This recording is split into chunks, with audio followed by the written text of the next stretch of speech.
Now I will show you how to use this simple behavior tree editor, and I will show it by creating a simple behavior for my own NPC in the game precursor universe.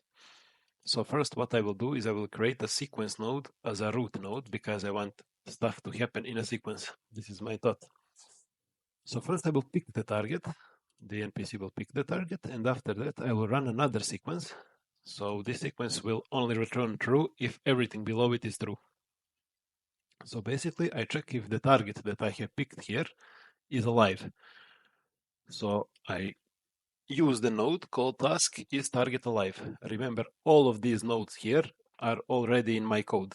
So if you have tasks in your code, you can put them in these behaviors here and design the NPC this way.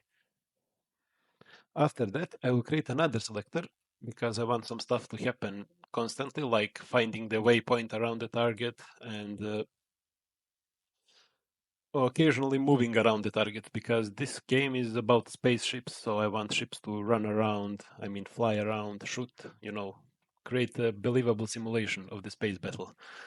How do I do that? I create another sequence, so this selector will return true only if will keep going until one of the children of the selector returns true.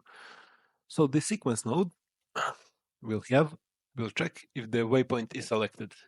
If it is not selected, it will return true, so it will move on to another child, which is called task random waypoint around the target. So if this waypoint is selected, it will then move to task around waypoint target. I will create another one here to move around the target because I want the ship constantly to move. You don't need to put this one. So as you can see, this sequence node here, this one has two children. Waypoint selection and generating waypoint around the target. This one here is not necessary, but I have put it so I want to create even more believable simulation. You will see why and how it works. After that, let me just hide this. And hide this one. Oops, there is a bug here. Never mind. I like this. After that, I will create another child of this sequence over here, which will shoot the target. On that sequence, that child will be sequence. This child will check if the target is in the cone, wave cone. So if it is in front of the enemy ship, it will start shooting. So if it returns true, it will immediately go to shoot periodically. So this is basically the behavior tree I have created, and I will show you how to use it. So basically what happens here is in this sequence, after picking the target, it will move to the sequence.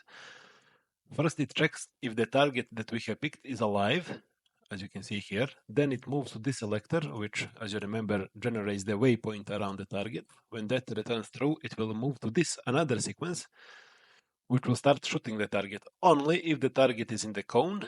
If it is, it will start shooting periodically.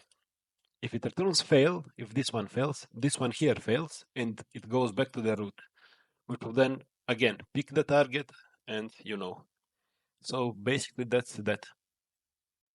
After all of that, I basically save this and use the copied file that this program created and put it in my game, and this is the result.